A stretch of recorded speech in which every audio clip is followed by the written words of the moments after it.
Good afternoon, everyone, and welcome to the latest episode, if you will, of the National Academy of Social Prescribing's webinar series. It's fantastic to see everyone here. And today we're going to be talking about our Global Social Prescribing Alliance, some of the incredible work that's happening all around the world. Now, we've got an absolutely packed agenda today, so I'm going to be very quick. So just a few bits of housekeeping. Please note we are recording this webinar. If you want to keep your camera off, that's absolutely fine. There will be time at the end to ask questions. And if you could please use the chat to submit questions. And please stay on mute for the duration of the webinar. This really helps us in making sure everyone can be heard. If you're interested and if you would find it helpful, we are transcribing this webinar. There is a button down the bottom of the screen which will allow you to view subtitles as we go. Now, that's kind of all you're going to need from me. So I'm going to hand over to my colleague Bogdan now, who's going to take you through how today is going to look. Amazing. Thank you so much. And such a pleasure to see you all, well, to see you at least from the shoulders up. And I kind of look forward to one day being able to do some of those in person. But actually, the opportunity we have is to have colleagues from all over the world with us. And today, so you're going to have a tour around the world, if you like. And as much as I wish we had time to share and exchange traditions, we're now leading to Christmas in their own individual countries, I think we'll stick to social prescribing for the day. And also, it's unfortunate you cannot meet every single member or to meet more than the ones you're meeting today. But I think all of them will have a very inspirational story around how social prescribing is being developed within their own countries. So we're being joined today by Professor Sonia Dias from the National School of Public Health, representing Portugal. Herself and her colleague Cristiano have been advancing social prescribing in Portugal, fascinatingly, very differently actually from the UK. So I'm hoping that will provide a different way of looking at things. Then we get joined by Dr. Kate Mulligan from Canada at University of Toronto, joining us today actually from the Canadian Arctic. So welcome, Kate, as well. And then moving to Sweden to Pierre, who is the Sports and Wellbeing Coordinator at BAM Umeå in Sweden, who's got some beautiful examples of activities running within the community in Umeå in Sweden. And last but not least, I really want to give you a taste of what the future generation has been doing and what they've been looking at. And we got two wonderful Harvard University students from the Global Health School there who've been looking at how to engage with the future generation and to bridge the workforce gap moving forward. So as we are getting ready to start, I just wanted to also just say, just a general update. I've been looking at the numbers of participants. I know there's been around 600 people registered for this webinar, but the numbers and the participants are 100. So I wonder whether it might be capped. We'll try and look at that. But if anyone's struggling to get in the room, I wonder whether that might be the reason. Either way, we'll move on, and I will give you a bit of a brief introduction on the Global Alliance moving forward. So if I could ask Jared to stop sharing his slides, and I'll share mine, then I'll put this in a second. Okay, wonderful. So you should be able to see this shortly as well. Brilliant. Can I get some virtual thumbs up if everything is in order and you can see this properly? Great. Okay, good. So we're going to have a quick look at the Global Alliance for Social Prescribing, and it's going to be a whistle stop. Any questions or any remarks, please do please do message us on the chat and directly. So let us know. Hopefully the limit, as I said, on the group has been lifted as well, so people will be able to join as well. But let me tell you a bit about the Global Alliance for Social Prescribing. So the Global Social Prescribing Alliance represents a platform, or more so a network of like-minded individuals, as you can see in this picture here, of stakeholders and organizations from all around the world. It's been put together with support from several parties, including international partners, the World Health Innovation Summit, WHO, support from the United Nations Global Sustainability Index, as well as several UK-based networks and wider stakeholders, such as support from NHS England and Improvement colleagues and wider partners. As I say in this picture, I wish I could share pictures of everybody involved, but you can see some of the people involved in here, including at the bottom of the screen, Dan representing Canada, or Kakeru from Japan, and all the way to Singapore from Adeline and Dr. Lee, who are leading the movements there. Now, the Alliance is built on a shared voice and is really co-owned by the partners involved. And the strongest value that we have is to really collaborate and share best practice and prevent working in silos. We have strength in numbers, I would say, and hope that with your help, our united voice can echo widely across the world.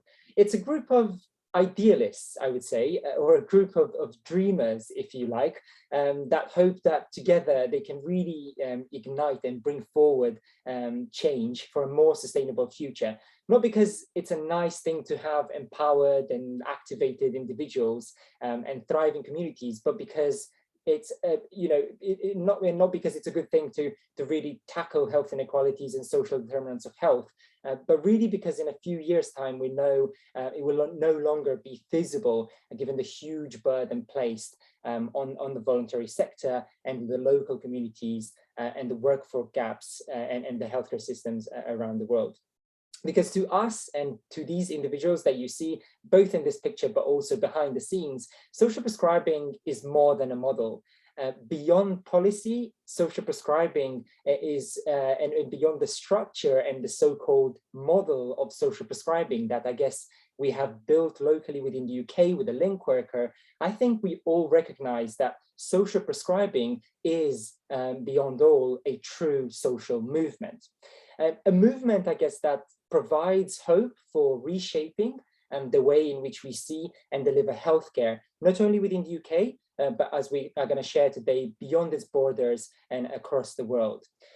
Social prescribing, I guess, for me, clinically, on a personal level, it is really an opportunity that provides hope and a chance to allow us to look at health that starts wider than within the hospitals, that health that starts locally through the work that you all do within thriving communities and community groups across the UK.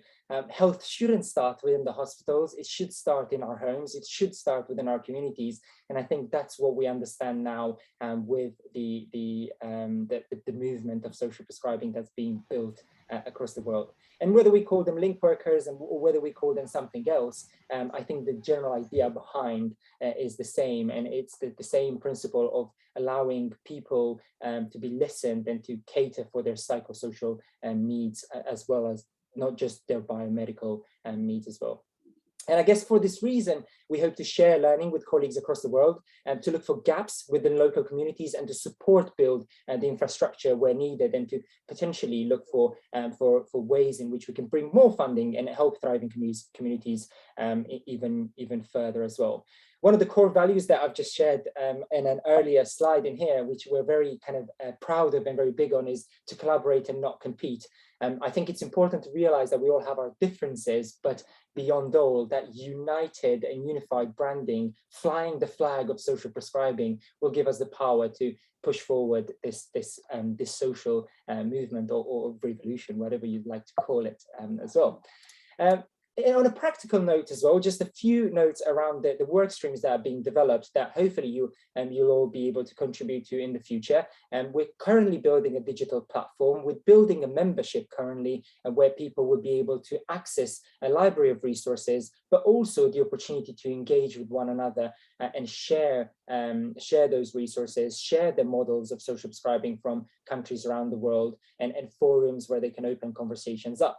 But in terms of the work streams, these are different cogwheels, if you'd like, and how they look like. You have a bit of a community of international partners around the world, all with their own community activities and social prescribing that happens locally, that feeds into the other bigger agenda points. So we're anchoring this within local communities and projects that happen within countries around the world, and then we get those stories and we push forward the agenda for policy, and we dig deeper for evidence. We put calls for action to draw evidence summaries, not only within the UK, but also across the world, building upon the existing work that academic partners have been building so far, both as part of the National Academy of Social Prescribing, but even more widely so as well. We also look a bit at the implementation stage. So we want to see where social prescribing is being developed, both in the clinical environment, but also within local communities, and to look for models and the wider ecosystem and learn from that as well as, of course, looking at the future workforce. And by that, I don't mean just students and future healthcare professionals, but also how do we support link workers, and what can we learn from other countries where, for example, the link worker could be a social worker that's been educated further and supported with extra resources, which we know is the case in the Netherlands and other places around the world as well. But with that in mind, I will stop there because I think it's enough with me talking and giving you technical bits. And today is all about communities. Today is about finding out what happens locally. And we've got some amazing speakers lined up for you. And I would love to start traveling, getting you on a virtual plane to Portugal and meeting Sonia. Sonia and colleagues locally have an inspiring story. And I think whenever we host our international partners network, there's something really special about listening to people from around the world. You'll get Sean from Australia tuning in at 1 a.m. and you just see it's very dark and she's tired and it's the end of the day, and we just apologize for the burden that we place on her. And then you get other colleagues sharing wonderful stories from all over the world. And there's that sense that we felt in the UK, that collective spirit of just lifting things off the ground that power us to move forward, regardless of what our official jobs are. We would do this at 1 a.m., at 2 a.m., it doesn't matter. It is part of that wider social movement that we've built. And I hope the international partners all agree with that. But without further ado, I will have a look at the chat. I'll take some questions as well. I will write to you either directly, or we'll take, we have some time scheduled for discussion. But I will now introduce Sonia, and I will let her share some work that is happening across in Portugal. Thank you, Sonia. Hello, thank you very much. It's a great pleasure to be here today, and thank you very much for the opportunity to share with you our project. It's really a pleasure. And I have to apologize myself because I have an expecting direction meeting that I have to be able to participate. So I will have to leave, unfortunately, a little bit before the end of the session. But today I would like to share with you some of our experience regarding the social prescribing in Portugal.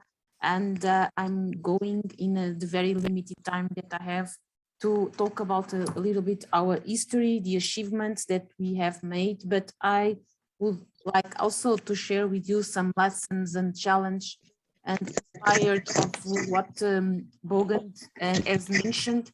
I think we could learn a lot with each other, even if we are in different contexts and with different health systems. So that's the idea of my speech today.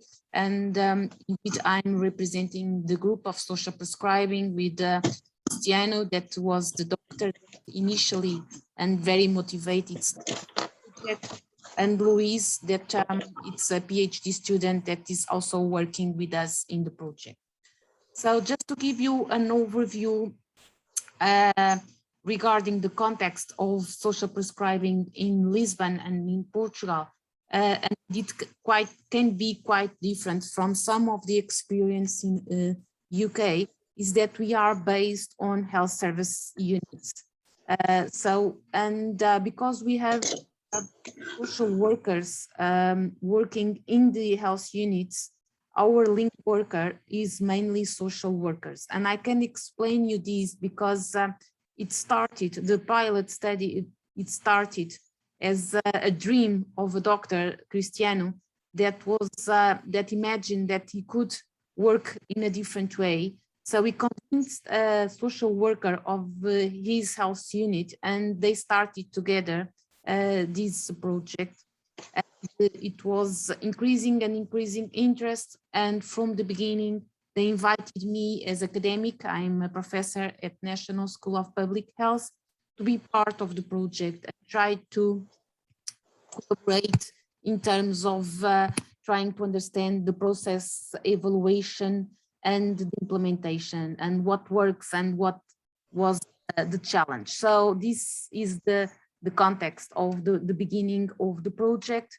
And then we can discuss a lot of things like was mentioned, the health services characteristics has also increased, but I'm going to talk a little bit about our projects. So this is a really participatory approach, and we start with the health leaders, like I have mentioned, in the health units, but we work very collaboratively with social partners, but also patients, and this is within the national health service system. So we have been working for a long time in terms of the social partners that we involved, convinced the family doctors of this project, organizing all the structure to be able to work in the social prescribing network, and it has been a long process. Of course, we can also discuss, but today I'm not going to do that, the impact of COVID in social prescribing initiative. And for us, it had a huge impact as we were starting to evaluate and implement in a more robust way the project when we had the pandemic. But this is just to give you an overview of the activities that we have been collaboratively creating. And it also gives us the idea that in the idea and the description, it's really a very simple idea, but in the field, it's very complex intervention that we have in our hands. So this is just to give you an overview of these activities. Also to mention from the first year, who were the patients referred. And I think the characteristics that I'm going to mention very briefly in the next 2-3 slides can give the strong, can give the field of the strong arguments that Bogdan was mentioning for social prescribing. And we can see here that we have more women than men, but and all the ages, although we have majority after 61 years old, but indeed we have all the ages referred to social prescribing. Most of them, 30%, 70% has chronic conditions. But it's also interesting to understand that 43% were migrants. So we have here specific groups and specific needs, and 20% was considered overusers. And this is also a very important topic when we talk about the impact of social prescribing and the relevance of these initiatives. Regarding the chronic conditions, it's also interesting to see that they are very much related also with some social determinants of health and the impact that social determinants has in these chronic conditions. So it's another argument that I think it's really important. And if we see some transversal characteristics, I think this is one, the impact that social prescribing can have in terms of social determinants influencing the state of the health status of the population. Regarding the social needs identified, it's quite interesting to see, and that it's related with vulnerability and social vulnerability, like employment, access to health benefits, food issues, and things like that. But it's also interesting to see that we have, for example, social isolation or mental health issues that probably are not only related with social vulnerability. So indeed, it's an initiative that can be beneficial for a large group of population. But what we would like also to highlight is that, and this also increased the complexity of the intervention that I am going to mention later, is that 72% of patients has more than 2 needs, and this increased the complexity. And also here we can show the numbers that decrease a lot after COVID, but it's not because of the needs, but because of the health service capacity to maintain the social prescribing initiative, that it was huge affected by the COVID situation and the health workers that were completely directed to COVID situation. Just to give you very quickly an overview of the evaluation, and I'm not going to explain this, but we have implemented an impact and implementation social prescribing mixed method study to evaluate the impact of social prescribing with several studies, quantitative, qualitative, but quite interesting, we are also using a participatory approach in these studies.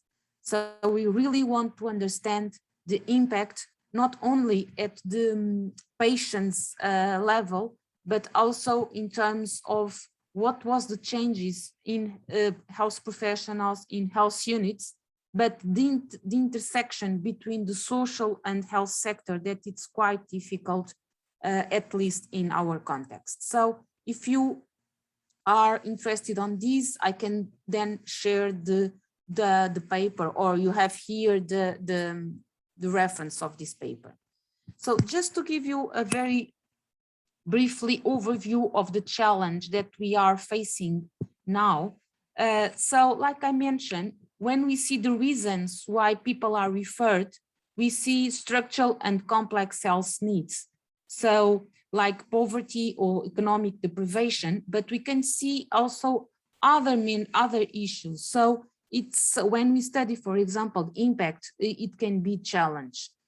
Then it's also in challenging to address the diversity required tailored responses. And for that, we know that we need an integrated response based on a strong articulation between multi-sector resources in the community that takes time and resources, but also highlight the importance of having in social partners interventions that are not more longitudinal, and the resources needed for that are quite important. We also have strangling with the idea of follow-up the patients who do not adhere, and this is something that we are really interested, not left anyone behind, but also that are not fully participate in the intervention plan. So it's for us, it's really important to understand why we are not being able to follow everyone and have a more high rates of participation and the impact, like I mentioned. To finish, just to share with you some lessons learned. So this is a very complex interventions, and also the evaluation have to take this complexity into account and takes a lot of resources that sometimes stakeholders and the agencies that finance these projects are not able to cover.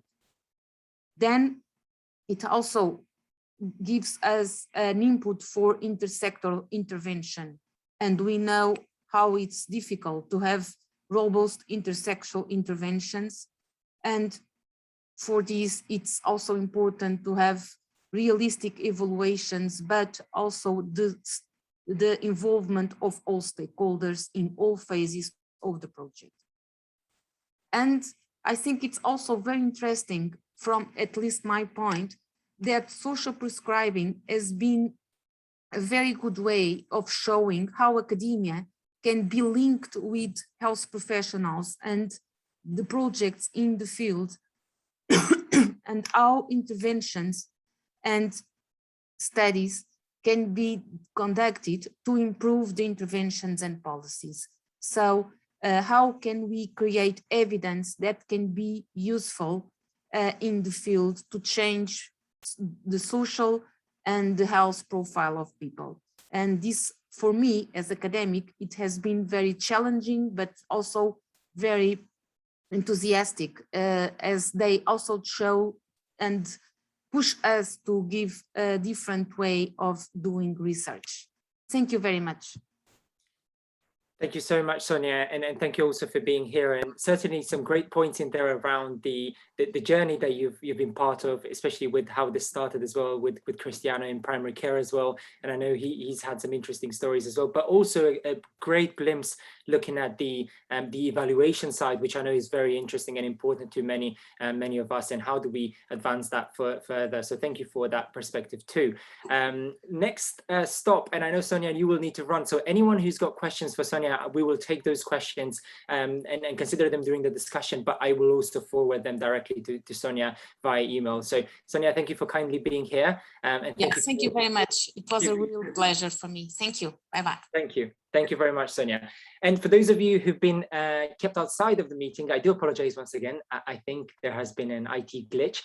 You've not missed anything, actually. You've just missed the cheesy part of me talking about the Global Alliance and how we're uniting under one mission and one goal. And I think I could summarize that by saying that the main value of the Alliance is collaborating, not competing, and working together with partners and stakeholders around the world. So you've also got the recording from the meeting, so you can watch the first 5 minutes. I also spoke a bit about how we're trying to build a bit of an online platform and a collaboration platform with a library of resources that will be available to all, as well as a membership where you can access those resources in a bit of an online forum. So you haven't missed too much. But without further ado, I'm excited to invite our next speaker. We're now flying again virtually, taking another airplane with no CO2 and no impact on the environment to Canada. And we're talking to Kate in the Canadian Arctic. So Kate, over to you, and thank you so much for being here. We look forward to hearing from you. Thanks, Bogdan, and thanks everyone. Can you hear me okay? Great. I'm going to move to our next slide. I'm here to talk about community groups that are delivering social prescribing right across Canada. And I want to begin with a land acknowledgement, which is a custom here in Canada. Typically I'm based in Toronto, which is in the province of Ontario, way down at the south of that yellow part of our enormous country. But today I'm in Iqaluit, which is in the territory of Nunavut. And so I want to acknowledge that this is the traditional territory of Inuit. And the name Nunavut means our land. And this is a territory that is self-governed by Inuit. And I think that's significant for today, because self-determination is such an important part of social prescribing. And we have much to learn from Inuit and Indigenous, First Nations, and Métis people right across Canada. I want to show you this giant country because I'm going to be sharing you examples from 3 different provinces today. Healthcare is delivered at the provincial level here in Canada, which means we have sort of a patchwork of health systems, not a single national health system.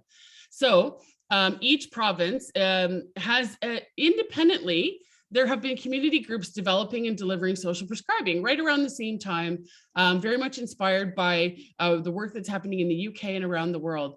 So I'm going to give you a whirlwind tour of what's happening in British Columbia, which is the far western province, in Ontario, in the center of Canada there, and in New Brunswick, which is the sort of Dusty Rose Maritime province in the east. So British Columbia and Ontario and New Brunswick are 3 places I'm going to tell you a little bit about today.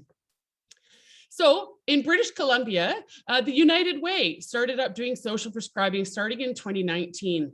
They've now got 19 programs across the province in urban, rural, and remote communities.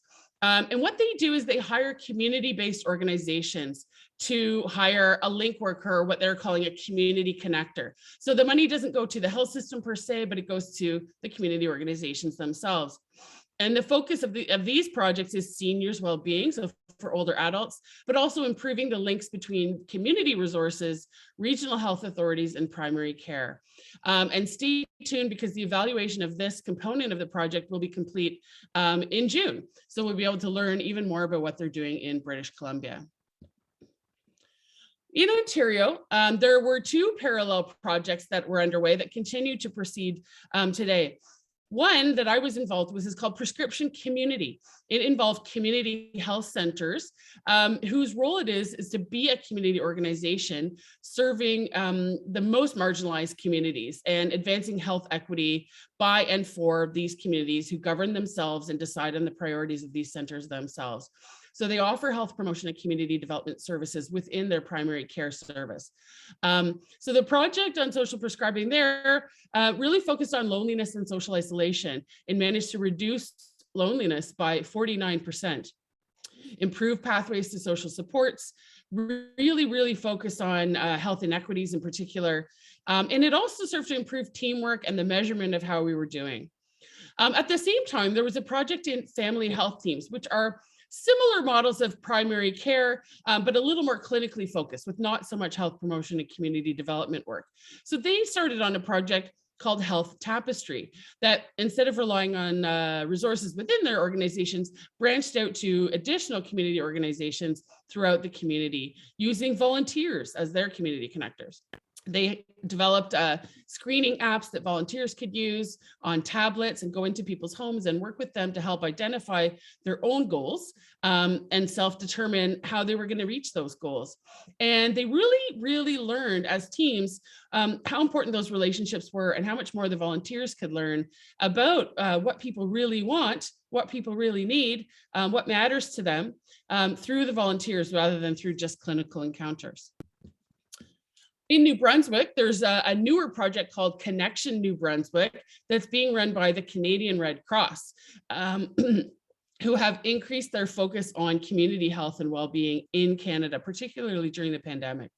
And they also aim to improve seniors' well-being, to build on that health tapestry model, to improve the coordination of services, and to offer service in French and English in a very bilingual province.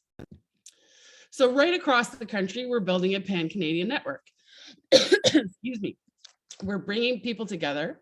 We're advocating for government resources. In fact, the Canadian Alternative Federal Budget, which is authored by community organizations, just came out today and calls for major investment in social prescribing. So we're very pleased to see the momentum right across Canada. And I look forward to keeping that momentum going and giving you further updates with more examples from across the country another time. Thanks, everyone. Thank you so much, Kate, and thank you very much for sticking to time as well. I think that was a fabulous presentation. Some points in there which I'm sure will raise some great conversations later, especially around the volunteers within the local communities, which I would certainly love to find out more and hear about more, because it sounds wonderful, building the wider ecosystem within the local communities as well.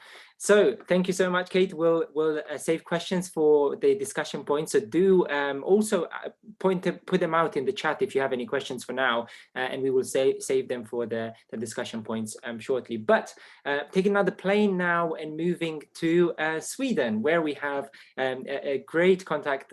Pierre is joining us from Umeå in Sweden to share with us some activities that are happening locally to combat loneliness. And I've recently been part of a conference in Sweden where Pierre and colleagues were advocating for a wonderful initiative to transform the whole place into a city where there would be no loneliness, or at least that's the ambition. So Pierre, I will go over to you now, and we'll let you share your slides, and we look forward to hearing from you and activities in Sweden. Thank you so much, Bolan.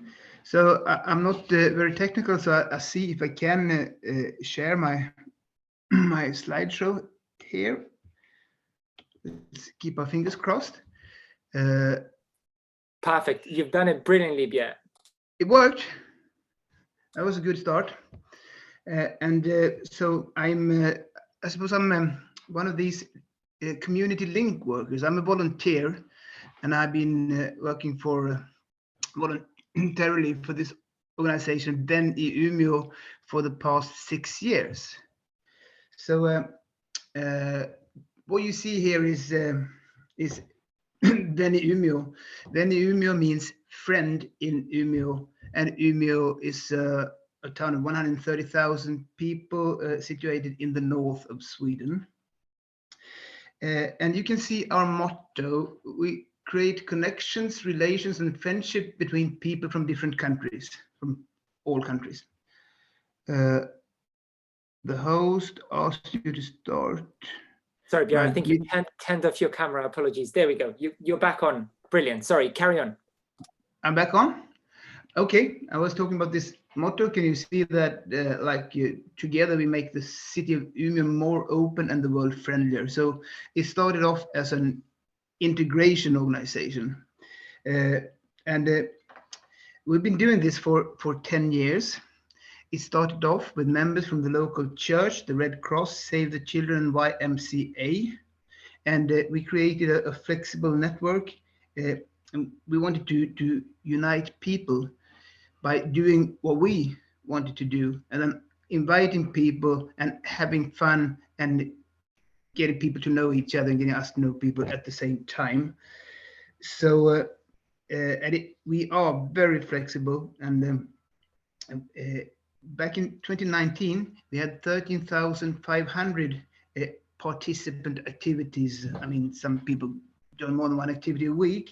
And then we went down during the pandemic year 2020 to 6,500, but it was still pretty good. And now we're back on track. We're opening up again. So I tried to show another slide. And this is one of our two main legs. That's matchmaking. So we match individuals to individuals, or individual to family, or family to family. Me and my partner Ulla, for example, we've been matched to 3 boys from Afghanistan. And it has been fantastic for all of us, I'd say. An amazing experience. And Mohammed, he lived with us for 2 years. He's now moved out, but we see him for a dinner, or they invite us to dinner. We're living together with his 2 friends now. Okay, so matchmaking one leg, and then we have activities as the other leg.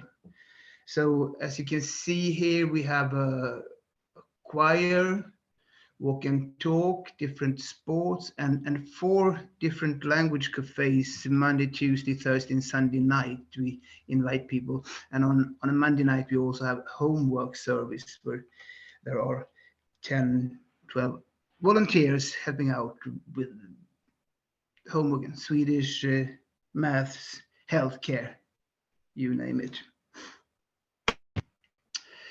And it is Sweden, so of course we have cross-country skiing, and it's well, we learn to enjoy the snow and make the most of living in Sweden, living in the north. And it is impressive how people can learn how to ski cross-country and also slalom in some cases.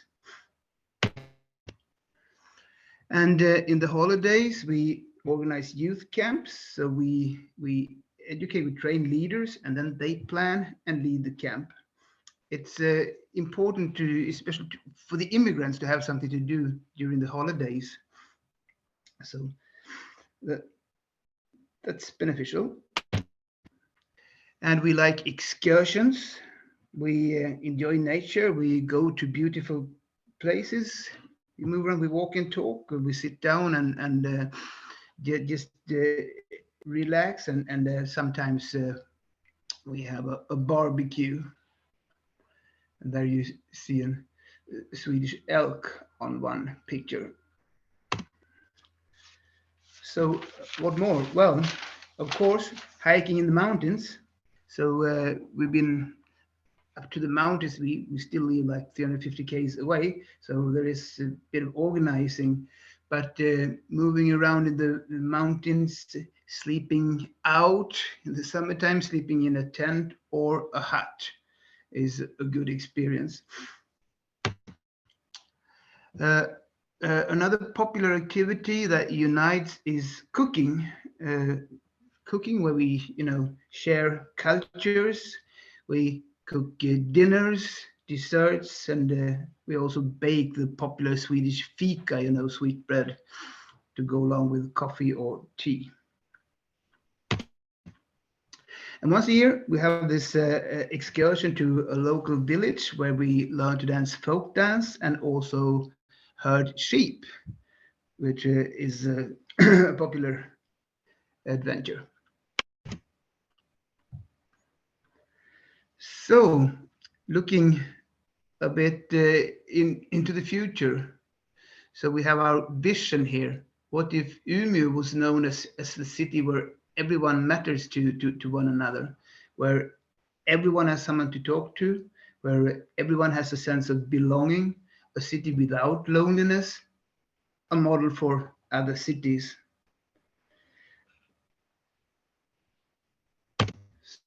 So we can see that our work with the integration is good for immigrants and is also good for original Umeå citizens. And many people from Umeå, born in Umeå, for a long time, they've joined Veni Umeå and thereby left involuntary loneliness behind. So we have now joined the national network against the involuntary loneliness.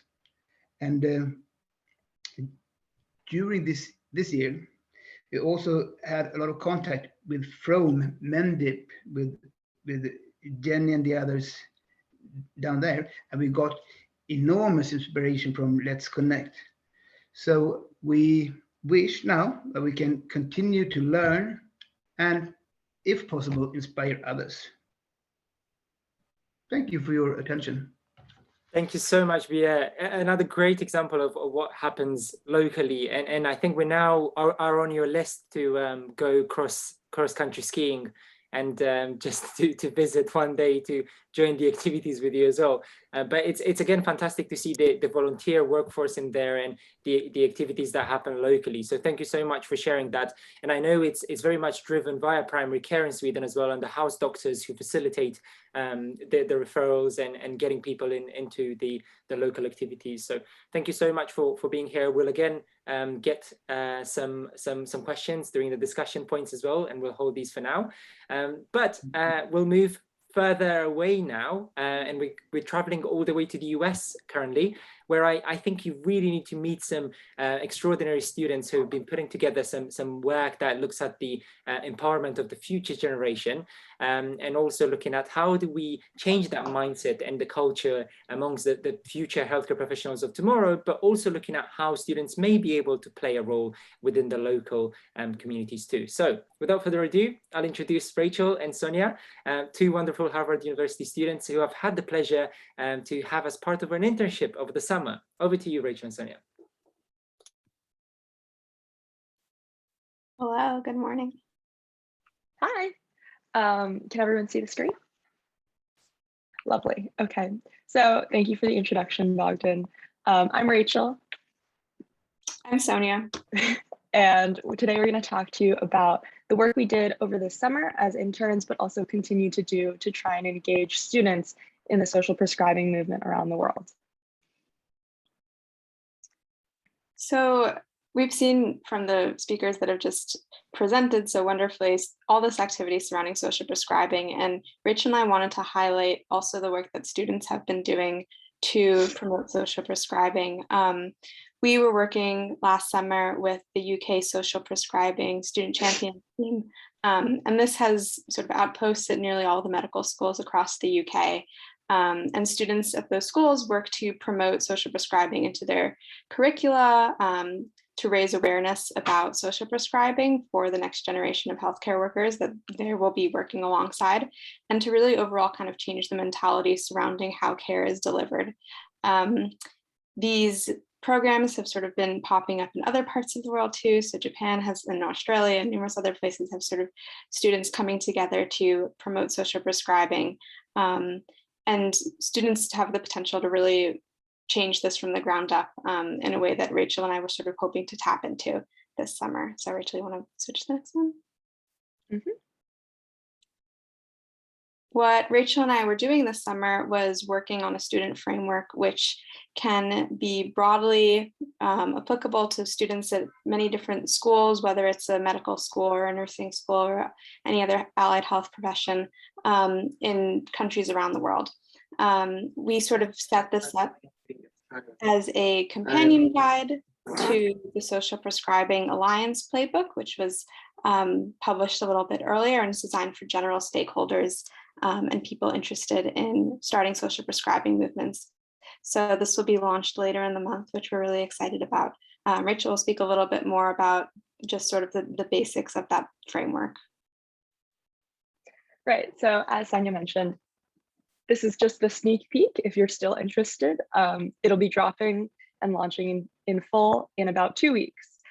So the long and short of it is this checklist provides resources for students who want to get involved but may not know how to.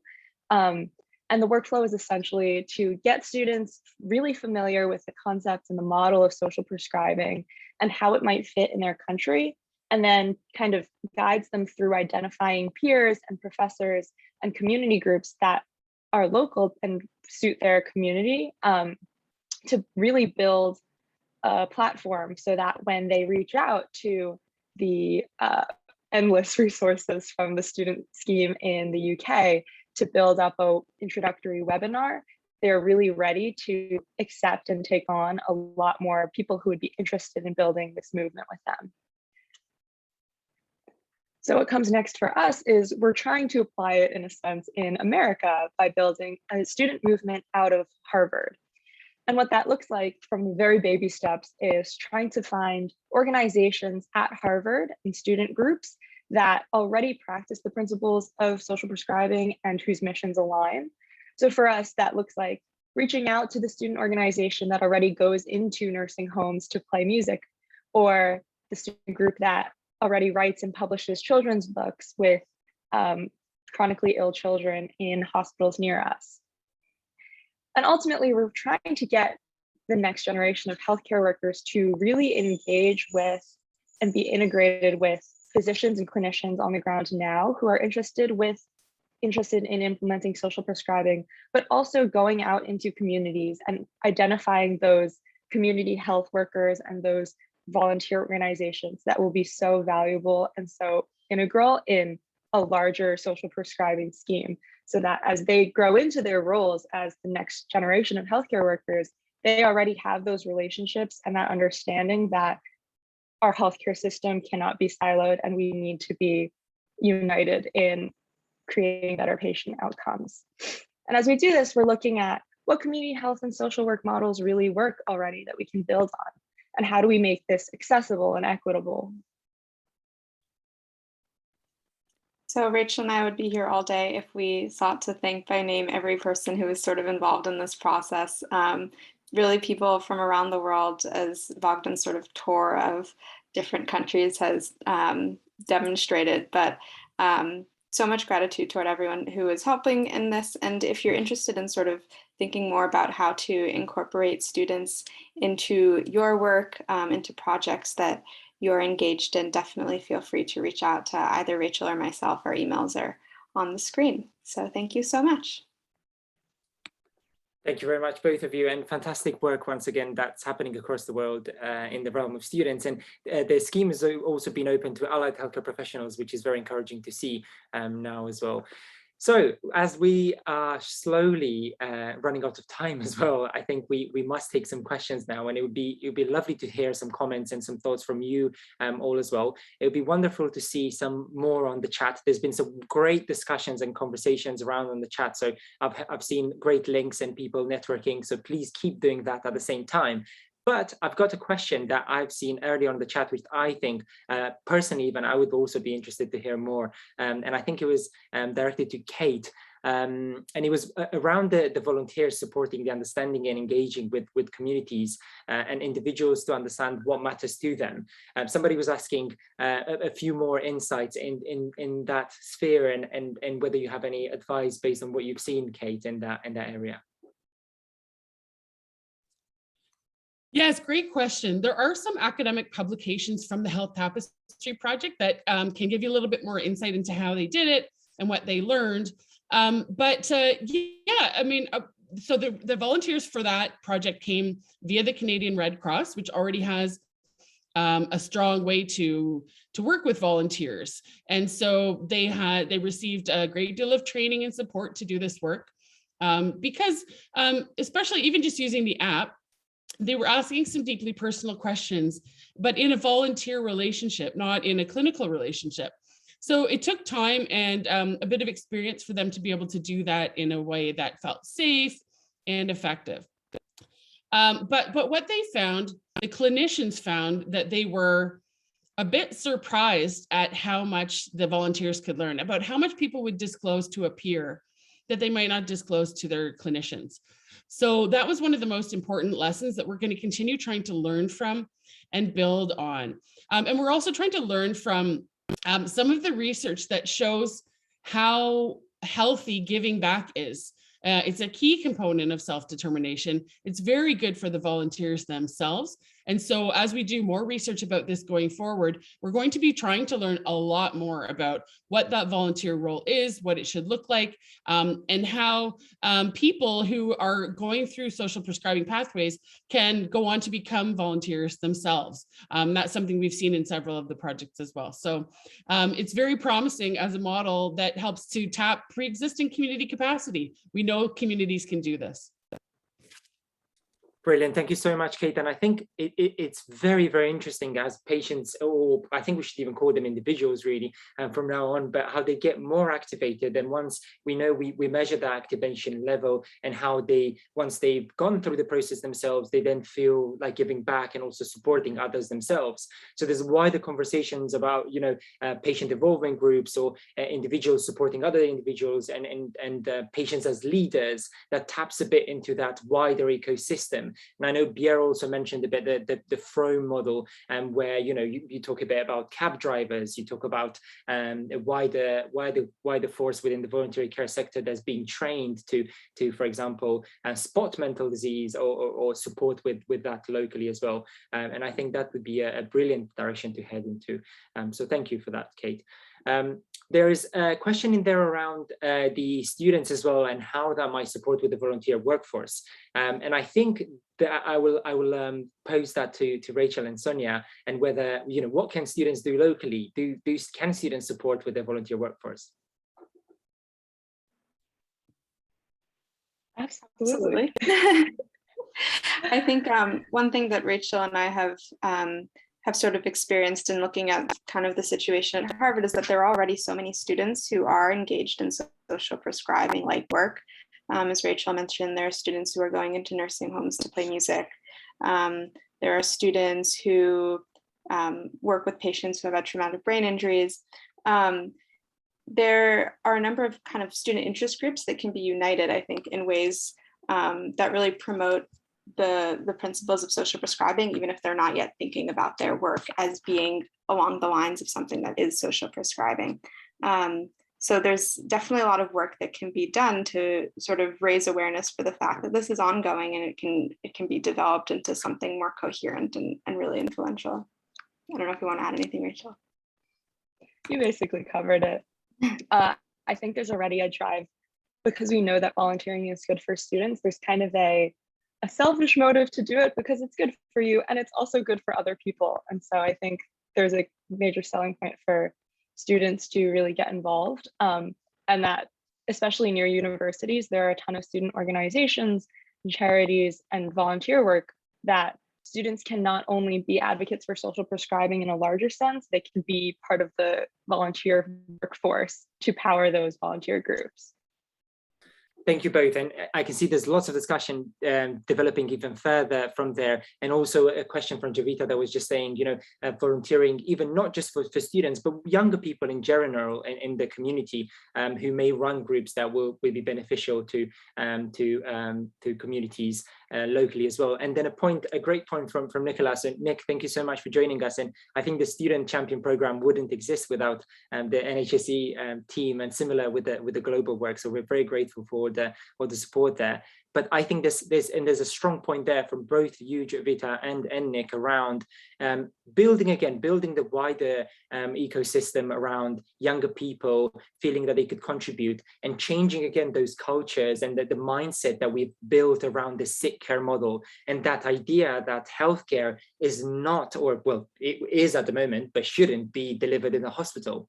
Healthcare should start at the core and at the center of our communities. It should start within our homes, and it should start as young as possible, because the way you shape that mindset over time, that's how it's being built. And there's some fabulous examples from schools. There's a few schools across London where I know students and just younger students learn how to cook, and then they host evenings for the parents, and they teach the parents how to cook. And it just so happens that these are in areas most affected by social determinants of health and health inequalities. There's a wider conversation around lifestyle, isn't it? And meeting patients halfway. But I hate that conversation, because we fall into the trap of asking people to do what's not within their reach. If I've never been told what healthy eating means, if I've not been educated growing up, and if I don't know what healthy eating means, how can I do it? And so for the people who are most impacted by social determinants of health and health inequalities, we need to be there to flip the conversation and restart the conversation. And I think that the most powerful idea is that idea of delivering health at the core of our communities, and the idea of working in tribes. We've been doing that for years, since the dawn of time. We've been living in local tribes and local communities, supporting each other. So I think we're slowly going back to that and giving it a bit more importance. I'm aware we're slowly running out of time, but I'm loving the conversation. So I'm going to try and tackle one more question in here. If I can scroll through further up. Let's take one of them and see if we've got any examples from the panel. Why don't we take this one? What is being done for people with physical disabilities, for example, multiple sclerosis, who live in rural areas and are socially isolated? Let's see if anyone in the panel might be able to say anything around that, if you've got any examples.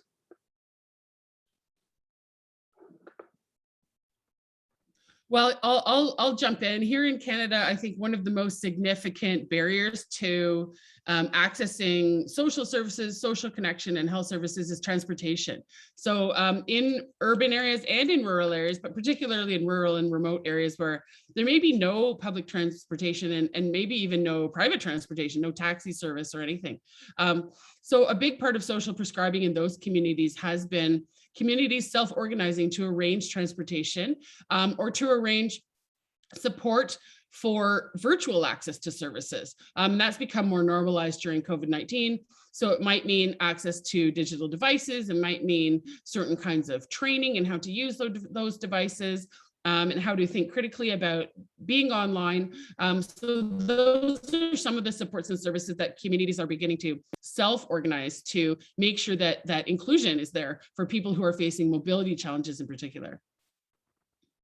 Thank you, Kate. And I guess that opens up the whole new conversation around digital and digital access. And I've had wonderful initiatives of creating new technologies, but again, they widen the gap of who's being able to access the technology, and it goes to the, again, most educated, most resourceful areas at the end of the day. So I think health inequalities is what we've all learned from the pandemic, and trying to tackle that through the communities that we're building and supporting others. And somebody just mentioned earlier, I think it was Sonia in her presentation, of really trying to find out how do we leave no one behind. And I think that's a really powerful message that we're also looking a bit at in the Global Alliance through the Sustainable Development Goals that the UN and WHO are trying to push forward by 2030. But we will stop there. There's the recording in case anybody's missed the first part. There's a few closing remarks now. If I could ask Jared to share the slides. We've got a very exciting webinar coming soon on nature connectedness, which is called Beyond Contact to Connectedness, Optimizing the Health and Wellbeing of People and the Natural Environment. I think it will be a wonderful discussion. I think this was a very brief webinar to really get the conversation going around the Global Alliance and increase the appetite to show you what happens around the world. There is over 25 countries involved globally, and what we're trying to do now is map them out. So we're trying to build a digital database where you can learn about the model of social prescribing in every single country around the world, and find out examples from the community, like Kate was outlining some of hers from across Canada, like Pierre was outlining some of his from Sweden and Umeå, and hopefully a bit of a database where you can share best practice, but also learn from others around the world. Once again, a big thank you for everyone joining. I will try to look at the chat in your absence. And if there's any questions, do please get in touch, join the conversation via Twitter, message us directly if there's anything we can help with. And thank you all for being such a fun audience. And I do apologize for the initial IT errors. But I hope this has been enjoyable, at least doing a bit of a virtual tour across the world with our speakers. Thank you very much to our speakers. Thank you to the wider stakeholders joining, and I hope you all have